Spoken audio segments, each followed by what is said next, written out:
pelo final do bloco anterior, ficou claro que o professor discorda inteiramente daquela ideia de que o homem nasce bom e a sociedade o corrompe. Completamente, discordo. Eu também. Professor, eu queria lhe perguntar sobre a intolerância com as mulheres no Brasil. Por que os homens mantêm essa posição, muitas vezes até com o reconhecimento, o apoio, ou a legitimação da própria mulher, das próprias mulheres? Porque até há não muito tempo mulheres eram propriedade.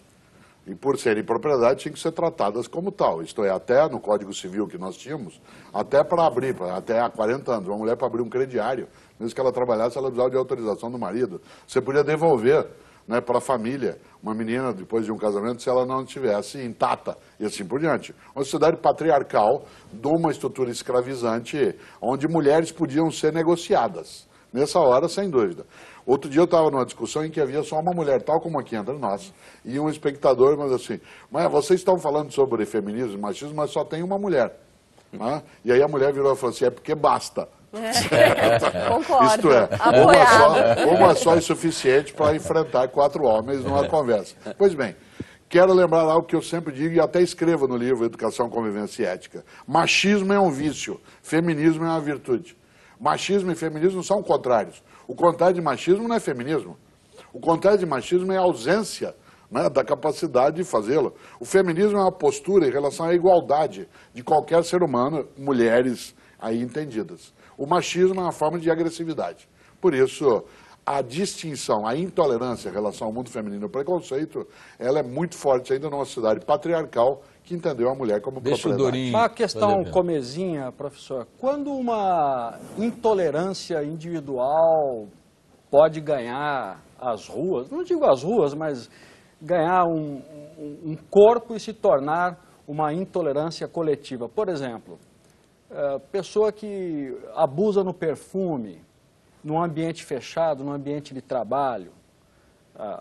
Você ser intolerante com isso não se trata de extrapolar a intolerância individual para o coletivo, não? Mas ter respeito significa também avisar a pessoa.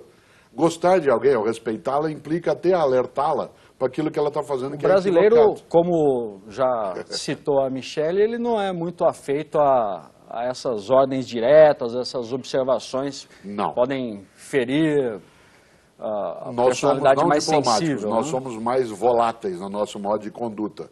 Né? Por exemplo, dificilmente, se eu convivo contigo e você usa, como você lembrou, um perfume que irrita a comunidade circunstante, dificilmente eu digo. A gente até fala por trás. Outros povos são diretos, olha, o teu perfume não dá.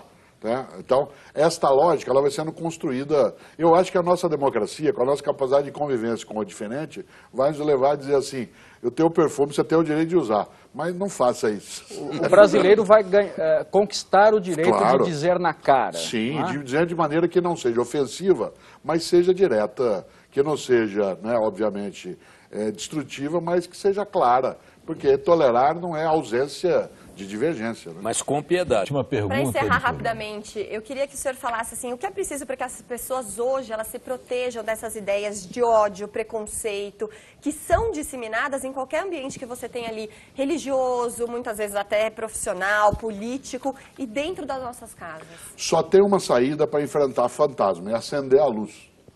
A única maneira de se enfrentar fantasma é acender a luz. Portanto, Michele, trazer à tona. Não admitir que isso fique no subtexto. Não admitir que ofensas nas redes sociais, que elas sejam entendidas como parte da rede.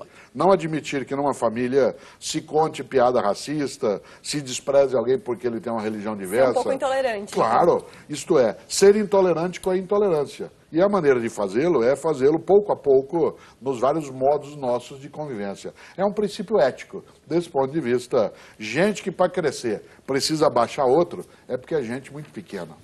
Professor, sobrou um tempinho para você. Sobrou um tempinho. Professor, o senhor pesquisou e encontrou uma pérola na obra do Machado de Assis para colocar aqui como epígrafe do seu livro, que é uma coisa incrível isso aqui. Essa frase me ficou marcada em mim e em muita gente. Ninguém se fie da felicidade presente. Há nela uma gota da baba de Caim. Quer dizer, a inveja. A inveja? Eu nunca vi uma coisa tão violenta sobre a inveja como esta frase. Eu até assusto. Quando eu coloquei esse epígrafe no livro, eu tinha que colocá-lo. Memórias Póstumas de Brás Cubas. Ninguém se fie na felicidade presente, anela uma gota da baba de Caim. E depois ele retoma essa expressão no delírio, que ele fala, a inveja só que essa baba, ideia da inveja, da destruição, da capacidade de ser fratricida para se ter o que se tem, é absolutamente horrorosa, nojenta. E Machado de Assis capturou isso no século XIX. É um alerta que nos serve para agora. Afinal de contas, citando Mahatma Gandhi, olho por olho, uma hora acabamos todos cegos.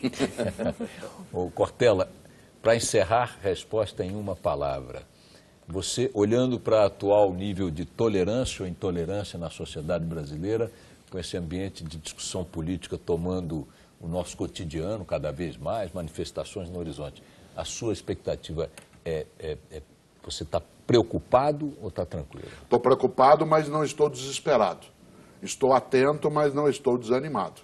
Acho que a democracia exige de nós alguns passos que são difíceis, mas não são difíceis de se fazerem por si mesmos. Esses passos, eles não são impossíveis. Eles colocam para nós a necessidade de inteligência coletiva, de capacidade de operar aquilo que é a divergência e, ao mesmo tempo, um espírito republicano que não seja cínico.